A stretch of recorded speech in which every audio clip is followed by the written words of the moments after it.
Let these souls withdrawn from their vessels, manifestations of disparity, elucidated by fire, burrow deep within me, retreating to a darkness beyond the reach of flame.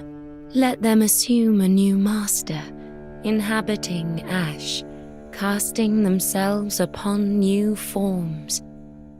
Hey there, my name is Alex, I am the Silvermont, and in this video we'll be talking Dark Souls lore. A character from Dark Souls 3 today, although she has sisters throughout the franchise. The maiden who strengthens our pallid soul during the Ashen One's adventure, the Firekeeper. Although we call her that, there have been many Firekeepers throughout the series. Anastasia of Astora, Quelaag's sister, the Dark Moon Knight of Anor Londo, Strawen of Things Betwixt, and so forth. What about the Emerald Herald? You'll notice that she never describes herself as Firekeeper, and Navlan remarks that they say that she is the last Firekeeper, before adding, but they say a lot of things. But our Firekeeper of Dark Souls 3 has no name that we know of. We know next to nothing of her past life, who she was and where she came from, but we can look at the events surrounding her and speculate. Welcome to the bonfire, unkindled one. I am a Firekeeper.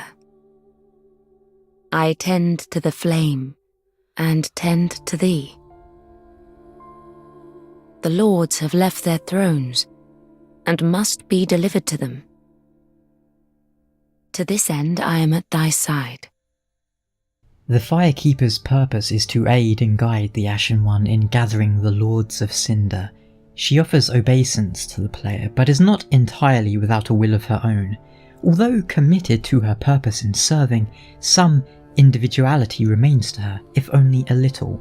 And there are many like her.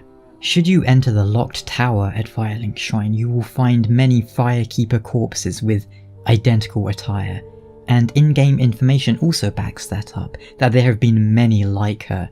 In particular, there are up to 3 others specifically mentioned by the game.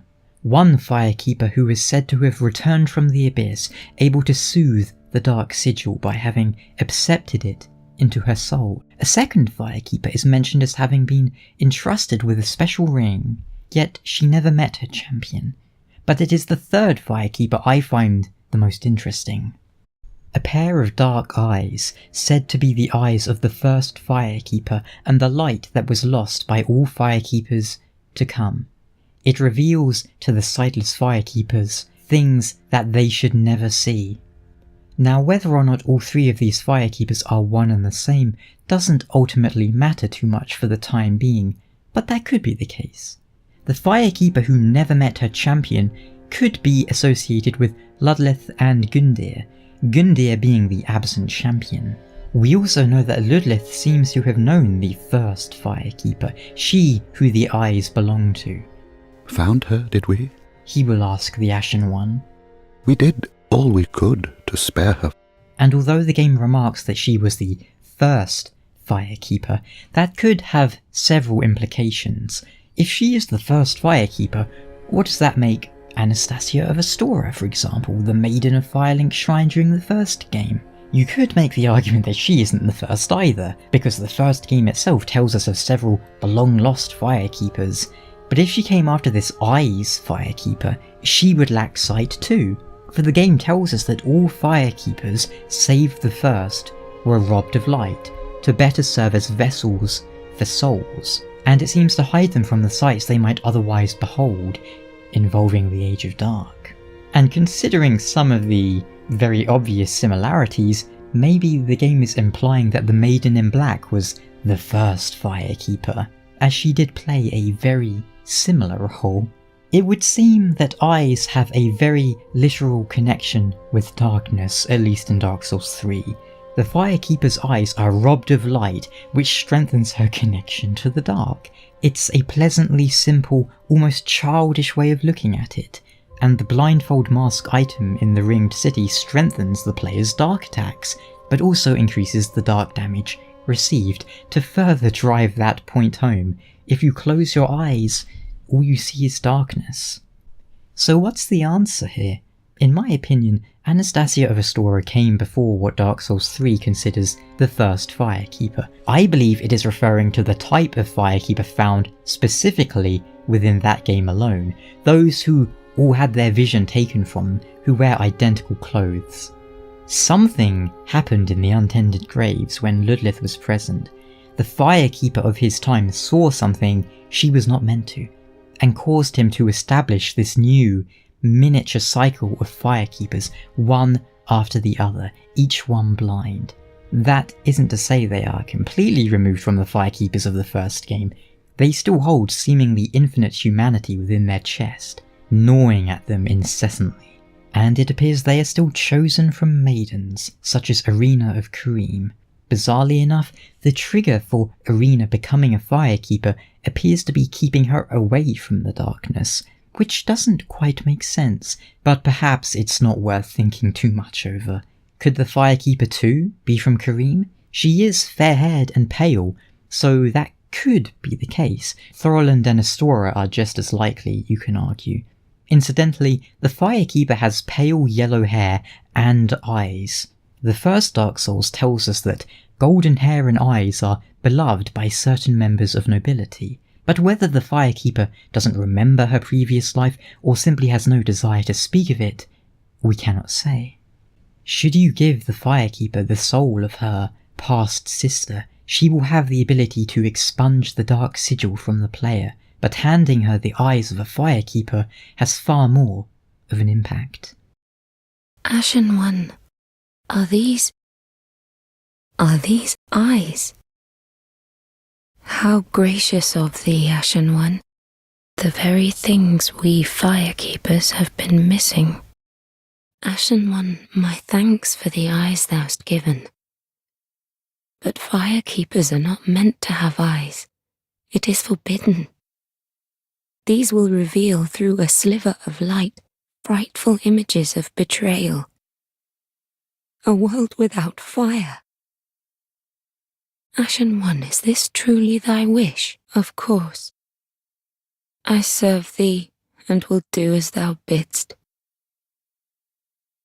This will be our private affair. No one else may know of this. Stay thy path. Find lords to link the fire, and I will blindly tend to the flame, until the day of thy grand betrayal. Even before handing her the eyes, it appears she can sense them, either from you or Ludlith, and what they might represent. Her insight is quite keen to suspect Ludlith of knowing more than he lets on, but once you have given her the eyes, she will go along with whatever you choose, be that your grand betrayal or continuing the path of linking the fire. But on the topic of that grand betrayal, even that age of encroaching darkness is not as complete as you might think. Ashen One, forgive me if this soundeth strange. The eyes show a world without fire, a vast stretch of darkness. But 'tis different to what is seen when stripped of vision. In the far distance, I sense the presence of tiny flames, like precious embers, left to us by past lords, linkers of the fire. Could this be what draws me to this strangely enticing darkness? This suggests what we already knew to some extent. Whether we link the fire or not, the cycle will continue in some way. And I'm about to get really meta here, for which I apologise, but I almost feel like we can look at this as some form of fourth wall breaking commentary.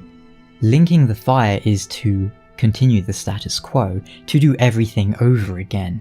Not linking the fire means that one day new flames will flourish, tiny as they might be. Or to put it another way, linking the fire is to make Dark Souls 3 or Dark Souls 4, to continue and repeat what has already been done, what is already there. Not linking the fire would mean darkness, no Dark Souls, but allows new flames, a new project, to rise from the ashes one day. Or at least that could be one bizarre way of looking at it. Back to the Firekeeper, however, as with many inhabitants of Firelink Shrine, she cannot die and will reappear after death until her duty is fulfilled, in a way akin to the Maiden in Black of Demon Souls. As mentioned earlier, not only are they both garbed in black and charmed after encouraging the player to touch the essence within them, both are unable to be killed until the very ending of the game, and even the way the Firekeeper is disposed of is near identical to the Maiden in Black, with the Ashen One stepping on their skull. There are several endings to the game, however, and the Firekeeper plays a large role in some of them. Should the player choose the End of Fire, they will summon the Firekeeper and she will claim the fire, causing darkness to envelop the world. The Ashen One is then given the choice to strike her down and claim the fire for themselves, in a way not unlike the Usurp ending, minus the connection with Londor. You might say this is the true Dark Lord ending, in that the Ashen One is not beholden to anyone but themselves. Or perhaps you could say that was the betrayal all along, your betrayal of the Firekeeper, who wished nothing more than to serve you until the end. Why, how could you?